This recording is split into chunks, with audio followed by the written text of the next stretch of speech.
നമസ്കാരം, ന്യൂസ് കാർഡിലേക്ക് സ്വാഗതം. മുഖ്യമന്ത്രി പിണറായി വിജയനും ഗവർണർ ആരിഫ് മുഹമ്മദ് ഖാനും തമ്മിലുള്ള പിണക്കം കുറച്ചു കാലമായി തന്നെ നിലനിൽക്കുന്നുണ്ട്. ഇരു നേതാക്കളും പരസ്പരം മുഖത്ത് നോക്കിയിട്ട് തന്നെ കാലം കുറച്ചായി. അതുകൊണ്ട് തന്നെ ഇരുവരുടെയും ശരീരഭാഷയിൽ തന്നെ ഈ ഭിന്നത പ്രകടവുമാണ്. ഇതിനു മുൻപ് മറ്റൊരു മുഖ്യമന്ത്രിയും ഗവർണറും തമ്മിൽ ഇത്തരത്തിൽ പ്രത്യക്ഷമായി പോരടിച്ചിട്ടില്ല. ഇന്ന് നിയമസഭയിൽ 1 മിനിറ്റ് കൊണ്ട് ഗവർണർ നയപ്രഖ്യാപനം അവസാനിപ്പിച്ചതിന് പിന്നിലും ഈ പിണക്കം തന്നെയാണ്. ഗണേഷ് കുമാറിന്റെയും കടന്നപ്പള്ളി രാമചന്ദ്രന്റെയും സത്യപ്രതിജ്ഞാ ചടങ്ങിലും ഇരു നേതാക്കളും തമ്മിലുള്ള അകൽച്ച പ്രകടമായിരുന്നു. ഇന്ന് മുഖ്യമന്ത്രി കുറച്ച് മയപ്പെട്ടുവെങ്കിലും ഗവർണർ അമ്പിനും വില്ലിനും അടുക്കാത്ത പ്രകൃതത്തിലായിരുന്നു. മുഖ്യമന്ത്രിയോടും സർക്കാരിനോടുമുള്ള തർക്കത്തിൽ ഒരു വിട്ടുവീഴ്ചയ്ക്കും തയ്യാറല്ല എന്ന ഭാവത്തോടെയായിരുന്നു ഗവർണർ പെരുമാറിയത്. ശരീരഭാഷയിലും ചലനത്തിലും തന്റെ അനിഷ്ടം അദ്ദേഹം പ്രകടമാക്കുകയും ചെയ്തു. നിയമസഭാ ബജറ്റ് സമ്മേളനത്തിന് തുടക്കം കുറിച്ചുകൊണ്ടുള്ള നയപ്രഖ്യാപന പ്രസംഗത്തിനായി നാടകീയമായിരുന്നു ഗവർണറുടെ വരവും പോക്കും. സർക്കാരുമായി നിലനിൽക്കുന്ന രാഷ്ട്രീയ തർക്കങ്ങൾക്കിടെ ഗവർണർ ആരിഫ് മുഹമ്മദ് ഖാന്റെ മറ്റൊരു അസാധാരണ നീക്കമായിരുന്നു ഇത്. നിയമസഭയുടെ ചരിത്രത്തിലെ ഏറ്റവും ദൈർഘ്യം കുറഞ്ഞ നയപ്രഖ്യാപന പ്രസംഗം. ഈ ദൈർഘ്യം കുറഞ്ഞ നയപ്രഖ്യാപന പ്രസംഗം സർക്കാരിനെ പോലും അമ്പരപ്പിച്ചു എന്ന് വേണം പറയാൻ. നിയമസഭയുടെ ടേബിൾ സെക്ഷൻ മാധ്യമങ്ങൾക്ക് വിതരണം ചെയ്ത 61 പേജുള്ള നയപ്രഖ്യാപന പ്രസംഗത്തിന്റെ ഇംഗ്ലീഷ് കോപ്പി വായിക്കുവാൻ ഗവർണർ എടുത്തത് 1.5 മിനിറ്റിൽ താഴെ. ആദ്യ ഖണ്ഡികയും അവസാന ഖണ്ഡികയും വായിച്ച ശേഷം ദേശീയ ഗാനം ആരംഭിക്കട്ടെ എന്നാണ് ഗവർണർ പറഞ്ഞത്. ഇതോടെ സ്പീക്കർ എം ഷംസീർ ഉൾപ്പെടെയുള്ളവർ അമ്പരന്നു. മുഖ്യമന്ത്രിയെയും സ്പീക്കറെയും പ്രതിപക്ഷ നേതാവിനെയും അംഗങ്ങളെയും അഭിസംബോധന ചെയ്ത ശേഷം ഗവർണർ നയപ്രഖ്യാപന പ്രസംഗത്തിന്റെ ആദ്യ ഖണ്ഡിക വായിച്ചു. 15ാം കേരള നിയമസഭയുടെ 10ാം സമ്മേളനത്തിന് സമാരംഭം കുറിച്ചുകൊണ്ട് കേരളത്തിലെ ജനപ്രതിനിധികളുടെ ഈ മഹനീയമായ സഭയെ അഭിസംബോധന ചെയ്യുന്നത് ബഹുമതിയായും വിശേഷാധികാരമായും ഞാൻ കരുതുന്നു. അതിനുശേഷം വായിച്ചത് അവസാന ഖണ്ഡിക. 2 ഖണ്ഡിക മാത്രം വായിച്ചാലും നയപ്രഖ്യാപനം മുഴുവൻ ഗവർണർ വായിച്ചതായി കണക്കാക്കും. മുഴുവൻ പ്രസംഗവും വായിക്കാത്തതിനാൽ കേന്ദ്ര സർക്കാരിനെ വിമർശിക്കുന്ന ഭാഗങ്ങൾ ഗവർണർക്ക് വായിക്കേണ്ടി വന്നില്ല. സംസ്ഥാനത്തിന്റെ സാമ്പത്തിക സ്ഥിതി ഞെരുക്കത്തിലാക്കുന്നത് കേന്ദ്ര സർക്കാർ നയമാണെന്നായിരുന്നു പ്രസംഗത്തിലുണ്ടായിരുന്നത്. മുഖ്യമന്ത്രിമാരും മന്ത്രിമാരും ഓരോ നിയമസഭാ മണ്ഡലത്തിലും സഞ്ചരിച്ച നവകേരള സദസ്സിനെ കുറിച്ചും വായിക്കേണ്ടി വന്നില്ല. നവകേരള സദസ്സ് സർക്കാരിലുള്ള അചഞ്ചലമായ വിശ്വാസത്തെ ഊട്ടിയുറപ്പിച്ചു. ഓരോ വേദിയിലുമുള്ള അസാധാരണമായ ജനപങ്കാളിത്തം കേരള ജനത സർക്കാരിൽ അർപ്പിച്ച വിശ്വാസത്തെ ആവർത്തിച്ചുറപ്പാക്കുന്നതായി എന്നായിരുന്നു പ്രസംഗത്തിൽ ഉണ്ടായിരുന്നത്. എന്നാൽ ഇതിലേക്കൊന്നും കടക്കാൻ ഗവർണർ തയ്യാറായില്ല. ഗവർണർ വരുന്നത് കണ്ട് കീഴ്വഴക്കം തെറ്റിക്കാതെ നിയമസഭാ കവാടത്തിൽ സ്വീകരിക്കുവാൻ മുഖ്യമന്ത്രി പിണറായി വിജയൻ ഉണ്ടായിരുന്നു.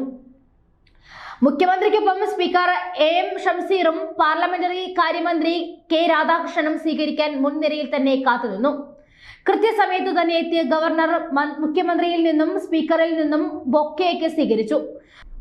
മുഖ്യമന്ത്രി ബൊക്കെ കൈമാറിയതും പുഞ്ചിരിക്കാതെയായിരുന്നു. എന്നാൽ മുഖ്യമന്ത്രിയുടെ മുഖത്ത് നോക്കുവാനോ ഒരു പുഞ്ചിരി കൈമാറുവാനോ ഗവർണർ തയ്യാറായില്ല. മുഖ്യമന്ത്രിയുടെ മുഖത്ത് നോക്കാതെ ബൊക്കെ വാങ്ങി ഗൗരവഭാവത്തിൽ അലക്ഷ്യമായി ഒരു കൈകൊപ്പിൽ നടത്തിയ ശേഷം മുന്നോട്ടൊക്കെ നടന്നു. കൈ കൊടുക്കുവാനും തയ്യാറായില്ല. തുടർന്ന് നിയമസഭയ്ക്കുള്ളിലേക്ക് കയറിയ ഗവർണർ മുഖ്യമന്ത്രിയെ കാത്തു നിൽക്കാതെ തന്നെ സ്പീക്കറുടെ ഡയസിലേക്ക് പോയി. പോകുന്നതിനിടെ എഴുന്നേറ്റ് നിന്ന ഭരണപക്ഷ നിരയിലെ മന്ത്രിമാരടക്കമുള്ളവർ കൈകൂപ്പിയെങ്കിലും അവരുടെ മുഖത്ത് നോക്കാതെയും പുഞ്ചിരി തൂകാതെയുമായിരുന്നു ഗവർണർ തിരിച്ച് കൈകൂപ്പിയത്. നയപ്രഖ്യാപന പ്രസംഗം 1 മിനിറ്റിനുള്ളിൽ അവസാനിപ്പിച്ച് ഗവർണർ ആരിഫ് മുഹമ്മദ് ഖാൻ മടങ്ങിയപ്പോഴും ഈ ഭിന്നത പ്രകടമായിരുന്നു. ദേശീയ ഗാനത്തിന് ശേഷം ഗവർണർ പ്രസംഗിക്കുവാനായി എഴുന്നേറ്റ് നിന്നപ്പോൾ എല്ലാം ഒത്തുതീർപ്പായോ എന്ന് പ്രതിപക്ഷ നിരയിൽ നിന്നും ചോദ്യങ്ങൾ ഉയർന്നിരുന്നു. തുടർന്ന് ആമുഖം വായിച്ച ശേഷം താൻ അവസാന ഖണ്ഡിക വായിക്കുകയാണെന്ന് അറിയിച്ചു. പിന്നീടായിരുന്നു അവസാന ഖണ്ഡിക വായിക്കുകയും ദേശീയ ഗാനത്തിന് ശേഷം ഉടൻ സഭ വിട്ടുപിരിയുകയും ചെയ്തത്.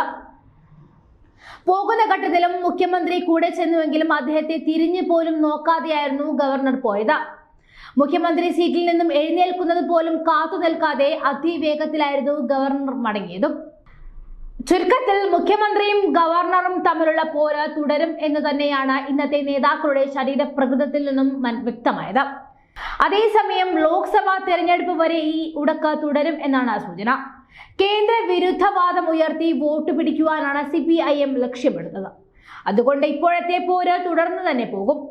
ഇത് മുന്നിൽ കണ്ടാണ് എല്ലാം ഒത്തുകളിയാണെന്ന വിമർശനം പ്രതിപക്ഷം ഉന്നയിക്കുന്നത്. സർക്കാരും ഗവർണറും തമ്മിൽ കുറെ നാളുകളെ നടക്കുന്ന രാഷ്ട്രീയ നാടകത്തിന്റെ പരിതാപകരമായ അന്ത്യമാണ് ഇന്ന് നിയമസഭയിൽ നടന്നത് എന്നാണ് പ്രതിപക്ഷ നേതാവ് വി.ഡി. സതീശൻ വിമർശിച്ചത്. യഥാർത്ഥത്തിൽ സർക്കാർ തയ്യാറാക്കി കൊടുത്ത നയപ്രഖ്യാപന പ്രസംഗത്തിൽ ഒരു കാര്യവുമില്ല. ഗവൺമെന്റിന്റെ സ്ഥിതി മുഴുവൻ പ്രതിഫലിക്കുന്ന ഒരു നയപ്രഖ്യാപന പ്രസംഗമാണ് എഴുതി തയ്യാറാക്കി കൊടുത്തത്. അതിൽ കാര്യമായ ഒരു കേന്ദ്ര വിമർശനവുമില്ല. കേന്ദ്രത്തിനെതിരെ ഡൽഹിയിൽ സമരം ചെയ്യുവാൻ പോയ മുഖ്യമന്ത്രി കേന്ദ്ര ഏജൻസികളെ പേടിച്ച പ്രക്ഷോഭം സമ്മേളനമാക്കി മാറ്റിയ ദയനീയമായ കാഴ്ചയാണ് കണ്ടത്. അദ്ദേഹം പറയുന്നു, കേന്ദ്രത്തിനെതിരെ സമരം ചെയ്യുവാനുള്ള സർക്കാരിന്റെ ക്ഷണം പ്രതിപക്ഷം നിരസിച്ചെന്ന്. അതേ തുടർന്ന് ഒറ്റയ്ക്ക് സമരം ചെയ്യുമെന്ന് സർക്കാർ അറിയിച്ചു. എന്നാൽ അതേസമയം പൊതുസമ്മേളനമാക്കി മാറ്റിയത് കേന്ദ്ര ഏജൻസികളുടെ അന്വേഷണത്തെ ഭയന്നാണെന്നും പ്രതിപക്ഷ നേതാവ് വിമർശിച്ചു. കൊള്ളപ്പിരിവുകളിലൂടെ നടത്തിയ പരിപാടികളാണ് കേരളീയവും നവകേരള സദസ്സും. വിവരാവകാശ നിയമപ്രകാരം ചോദിച്ചിട്ടും വ്യക്തമായ കണക്ക് പുറത്തുവിട്ടിട്ടില്ല സർക്കാർ. വാചക കസർത്ത് മാത്രം നടത്തി പൊള്ളയായ കാര്യങ്ങൾ മാത്രമാണ് നയപ്രഖ്യാപനത്തിലൂടെ ഉള്ളതെന്നും സതീശൻ എടുത്തു പറഞ്ഞു.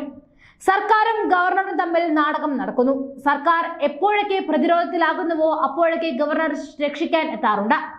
ഇവരുടെ പിണക്കം പോലും രാഷ്ട്രീയ നാടകമാണ്. മുഖ്യമന്ത്രി തെരുവിൽ പറഞ്ഞതെല്ലാം വെറുതെയാണ് എന്നതും ഇതിലൂടെ വ്യക്തമാകുന്നു എന്നും വി.ഡി. സതീശൻ കൂട്ടിച്ചേർത്തു.